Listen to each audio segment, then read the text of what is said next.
Praise Lord, friends. Greetings in the name of Jesus from Capital City Assemblies of God Church, Gandhinagar. सबको आज सुबह का दैनिक वचन के लिए आप स्वागत करते हैं. थोड़ा समय के लिए परमेश्वर का वचन से हम देखेंगे यूहन्ना सुसमाचार 15 अध्याय 4 और 5वां वचन. John the Gospel chapter 15 verse 4 and 5. This goes like this: Abide in me and I in you. Verse 4. Abide in me and I in you. As the branch cannot bear fruit by itself unless it abides in the vine, neither can you useless unless you abide in me. In Hindi, तुम मुझ में बने रहो तो मुझ में बने रहो और मैं तुझ में. मैं तुझ में. परमेश्वर यीशु मसीह ने कहा है यदि हमारा जीवन में फलवन जीवन होना चाहिए तो पहला क्या करना पड़ेगा? हम उनके साथ रहना पड़ेगा और वो हमारे साथ रहना पड़ेगा. हाँ, जैसे डाली यदि दाखलता में बनी ना रहे तो अपने आप से नहीं फल सकती, वैसे ही तुम भी यदि मुझ में बने ना रहो तो नहीं फल सकते. Amen. You know, as we all are in the summer, गर्मी का सीजन में हम सब आए हैं.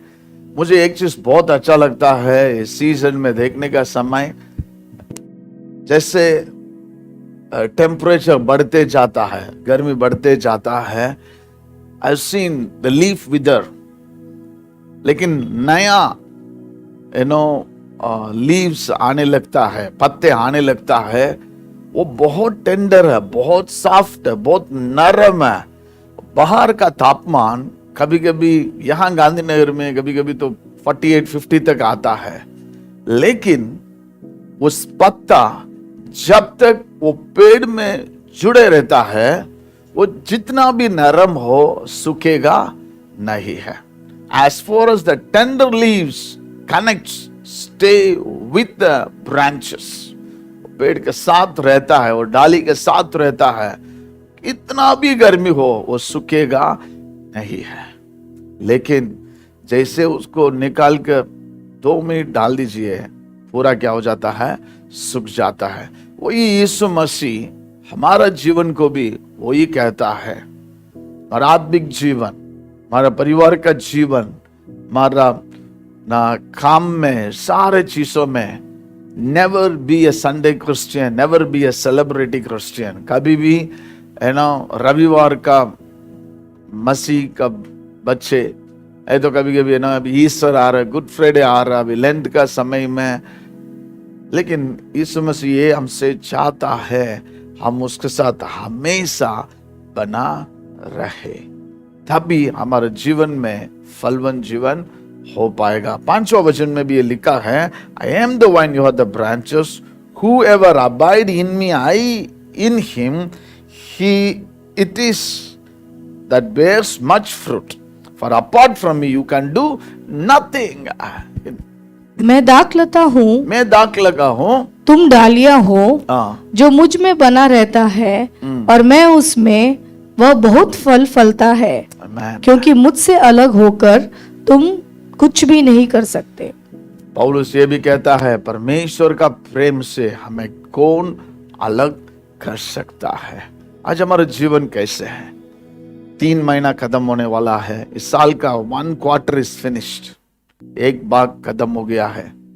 क्या हम इस साल के शुरुआत में जो निर्णय के साथ 31 दिसंबर आया था, 1 तारीख को मैंने शुरू किया है, क्या उस वाचा में, उस वायदा में, उस प्रेम में हम बना रखे?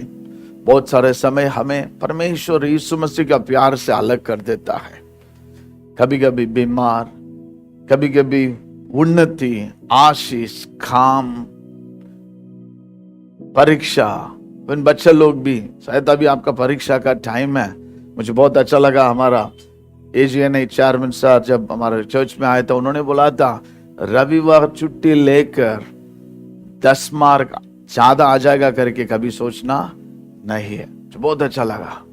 यदि परमेश्वर का जो स्थान है, परमेश्वर को जो जगह है, जो परमेश्वर का है, उसको समय देना जरूरत है. कुछ भी आने दो. यही हम अय्यूब के जीवन में हम देखते हैं. जो जो परमेश्वर के साथ जुड़ा नहीं था वो सूख जाता है, लेकिन अय्यूब परमेश्वर के साथ जुड़ा है,